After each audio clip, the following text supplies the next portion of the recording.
Hi, I'm Dan. And I'm James. And welcome to the Cornwall Property Podcast, where every week we bring you the latest news, hot topics and guidance around the Cornwall property market. Stay tuned to be informed, inspired and to have any of your property related questions answered by trusted local property professionals.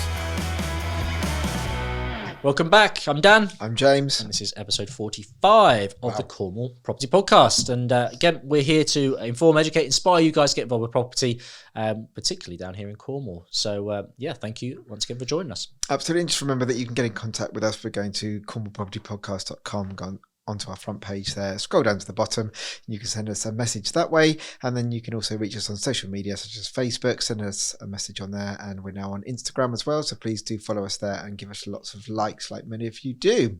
And talking about you guys, this is your turn and part of the show where you can send in your questions to us, which we love answering, or try to answer anyway, and give our opinion on. We're not Mystic Megs, but we can do what we can to try and give our best opinion. So without further ado, we have Joe from Truro who asked the following. Thanks for the great content, guys. Really appreciate your guidance and expertise. You're very welcome around the property market of late. With everything going on in the market of late, I know a lot of us are really concerned about a property crash. I was wondering what your thoughts were and what if you are both still pushing forward with new investments. Good questions. Yeah, thanks for listening, Joe, and the kind words. We're kicking on. We're not really changing anything. We always do our numbers very contingently anyway to kind of cover our backsides, and we do our rental figures when we're holding on to the properties. We do it with a higher interest rate than we're currently using anyway, because again, we just anticipate these sort of things and we just want to cover our backsides, and we know the lenders are going to do stress tests on us. So we just want to make sure we're as safe as possible, and touch wood. It's been all good so far. So yeah, we've got, for example, we've got 2 completions due this month, haven't we? End of October. We've got 2 more completions in Truro this month, and again we're pushing on. And why do we have confidence in that? If you haven't listened to episode 44, please do go back and have a listen, and we share a little bit more in that in terms of a little market recap and sharing why it's not all doom and gloom, and stop all listening to all the media. But Joe, I think that comes generally back to your question: where are you getting this concern from with the property crash? And I guarantee it's from the media or people that generally aren't necessarily in property day in day out, because the stats, again, we've got the 18-year property cycle, which I know we just bang the drum for over and over again, but it's history just repeating itself over and over again. So again, we're a little way away, we feel, from a proper crash as such. We've got a few years in us yet, and essentially all we're seeing now is a market cooling down. And as I mentioned in the last podcast, episode 44, it's a cooling market, which basically, because we've had such a hot market over the last year or two, and seen such increases. Again, Home Track this year have said that we're currently seeing an 8.2% increase in your property value. So it's hardly been a bad year, but the fact that prices are now being reduced a little bit more often, it just shows that we're cooling off. You can't sell it for the prices you were selling it for, or trying to get it for, or maybe people are they try their luck on the market. Now they're being reduced back to the price that actually it should be at. So I'm not overly concerned. Again, Joe, I think my advice would be just be contingent, really. Just cover your backside on your numbers.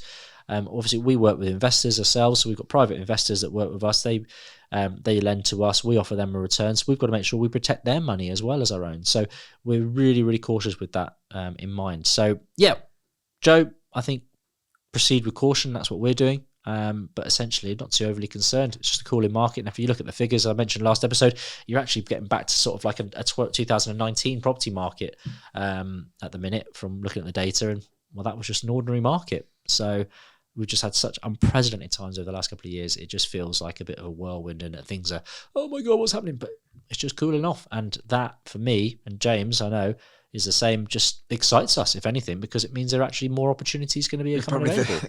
The small few who probably do get excited about it. But one thing I'd say, Joe, is that, Dan and I, we run the podcast. We love doing it. We're here to inform, inspire, and try and help tackle the housing crisis here in Cornwall. But, we are property developers. It's our business. What do? Just turn the lights off and not do any more business? Think of it as a restaurant industry. If you've got a restaurant, got to still serve food. We just have to be, I think the word here is be creative, and seek out the good in the bad. And for me, if people are sort of worried about a property crash, well, That's not a bad thing, because that means I'd love loads of cautious people in the market who don't want to buy because they're worried about this, they're worried about that. I also remember the time when a few people, I won't mention names, that were saying to Dan and I that, how come you guys are buying up at the beginning of this new thing, this new pandemic that's going on?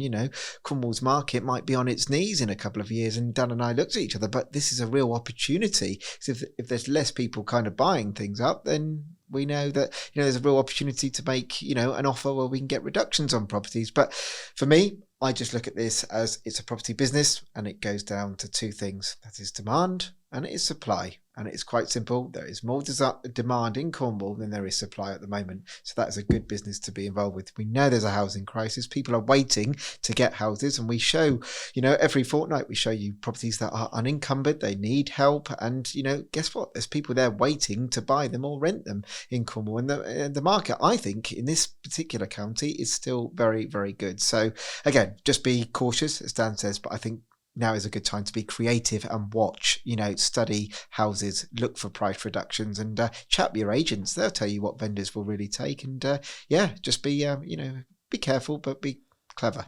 Yeah, the best time to get involved with property was yesterday. Absolutely. So well said, sir.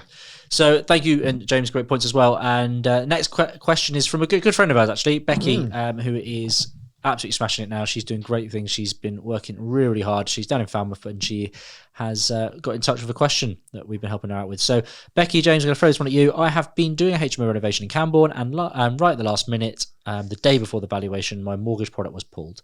I am now facing a 7.49% 5-year fixed rate, which is actually more a calendar month than I'm actually paying on my bridge loan, which expires from March 2023.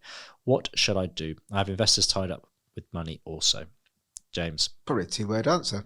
Don't panic. Yeah, simple. That's me done. Don't worry. No, and well done you, Becky. We know you very well, and we know all the stuff that you're doing. You've done an amazing job on this HMO renovation, and it's going to create some lovely rooms for people to live in, which is what it's all about.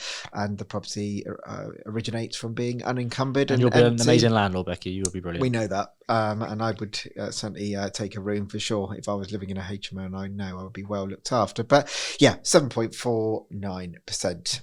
It's not a nice rate. It's not just you that's having to face kind of the music with these types of rates at the moment. The first thing I would say is, as we've said in our previous episode, I would be cautious about signing up for like a 5-year fixed at the moment. Could that be something that you could look at maybe as a 2-year fix and kind of see what happens? But I also know that bridge loans, they're not cheap either, but the fact that you're paying more on this 7.49 than you are the bridge.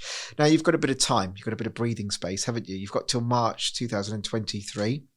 I would definitely be cautious that you want to start, if you were going to stay on the bridge, that you would be looking for your product probably around about January. Give yourself a good 3 months for you to get the valuer out to value the property, and then get all the paperwork through, because everybody's is quite busy at the moment with mortgage rates and trying to tie in a good deal, or what should they do or not do.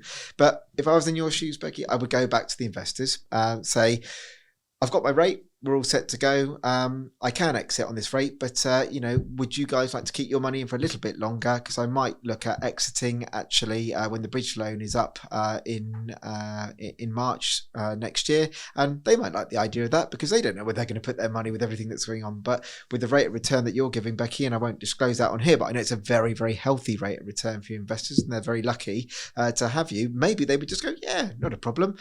What's that going to do for you? Well, you're going to save your money between now and March. You might as well do that anyway. So have a chat with your investors, see if there's any pressure there that they want their money back immediately. I know you've said to me in previous calls that you've got a few months grace, so maybe just see if they would be happy for that and save yourself some money. And as we said in our last episode, just watch and see what happens. If they need the money back, then best thing you can really do, you have to jump onto this rate. I know you've done your homework anyway with the broker. If that is the best rate, then do it, but see if you can get it on a 2-year fix as opposed to the 5. But I'd see if you can hold on.